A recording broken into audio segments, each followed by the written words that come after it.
কেমন আছো তুমি? হ্যালো, তোমার নাম কি? অর্পিতা স্নাল। অর্পিতা? স্নাল। স্নেহা? না, স্নাল। স্নাল, ও আচ্ছা, হ্যাঁ। তোমরা তো ওই বংশের। তো তুমি তো, তোমাদের তো এটা মানে বাবার বাড়ি না? হ্যাঁ। তোমার বাবা মা তো এখানেই থাকে। তোমার বাবা কি জীবিত আছে? হ্যাঁ, আছে। ও, আচ্ছা, একটু বলো তো, মানে ঘটনার কিছু জানো কি না? শুক্রবার দিন ভাই আইছে আমাদের এখানে।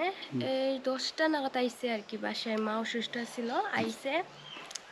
তো থাকছে আর কি। ওনার মানে ছোট পোলা আছে না, ওরে নিয়ে আইছে। পরে মারে দেখছে, তারপরে চলে গেছে। 1 ঘন্টার মতন থাকছে, তারপরে আবার চলে গেছে। তারপরে মানে বলছে যে আর আসবে না, তো চলে গেছে।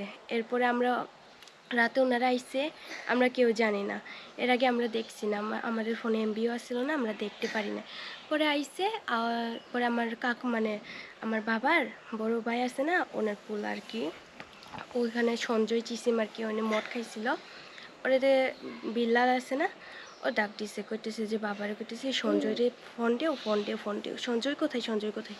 কইতেছে যে সঞ্জয় তো বাসায় নাই, সঞ্জয় কই জানি ঘুমাইছে, আমরাও জানি না। কইতেছে পরে সঞ্জয়রে ফোন দিছে, জোর জবরদস্তি করতেছে যে আইতে হইতেছে, সঞ্জয়রে বাড়িতে আসতে কো। পরে ফোন দিছে, আইছে। পরে জিজ্ঞাসা করতে অনেক কিছু মানে আমার সাথে সাথেই হ্যান্ডকাপ লাগাই দিছে ওর হাতে। পরে জিজ্ঞাসা করতেছে, মানে খারাপ ব্যবহার করতেছে ওর সাথে। মানে ওরে জিজ্ঞাসা করতেছে যে তুমি কি এইসবের সাথে জড়িত? ও কইতেছে আমি জানি না কোনো কিছু। বিল্লালের কাছে কইতেছে। পরে ও কইতেছে যে জানি না, জানি না। গাঢ় ভাষা দিয়ে কইতেছে আর কি। ও মদ খাইছে, কোনো কিছু বুঝতেছে না। কিন্তু ওরা আমার মানে বড় ভাই ফিলিপ আর সঞ্জয়, সঞ্জয় ও আমার ভাই, কিন্তু হচ্ছে আমার বাবার বড় বড় ভাইয়ের মানে পোলা। ওরে ডাকতেছে, এখন কইতেছে, বলতেছে যে তোমরা আছো, জোর জোর জবরদস্তি করতেছে আর কি ওদের সাথে, আমার ভাইয়ের সাথে, সঞ্জয়ের সাথে। পরে বলতেছে যে, ও বলতেছে যে না আমি এসব কিছু জানি না, আমি কোনো কিছু জানি না। পরে বাবা ওরে কল দিছিল, কইতেছে যে সঞ্জয় তুমি কি তোমার বড় ভাইয়ের সাথে কথা বলছো?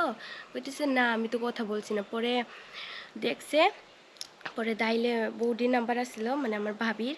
তো পরে কইতেছে যে তুমি কার সাথে কথা কইছো? পরে বিল্লাল মেম্বর বলছে যে এটা ওর ভাবি, ও জানে ওর সাথে ওরাও আছে, কইতেছে ভাবিরে। পরে ভাবিরে বা ওইখানে ওইখানে ডিবি পুলিশ গেছে। পরে ভাবিরে আর ভাবির বাবারে মানে মারছে, মারার পরে ওগুলো নিয়ে গেছে আর কি ক্যাম্পে।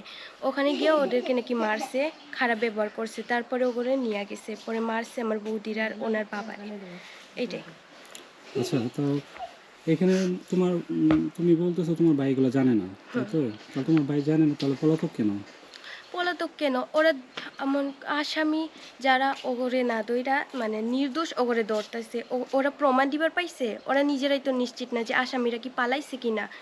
তো আমার বাইরে আমার বাইরা তো দোষ করে নাই, তাহলে পালাবো না কেন?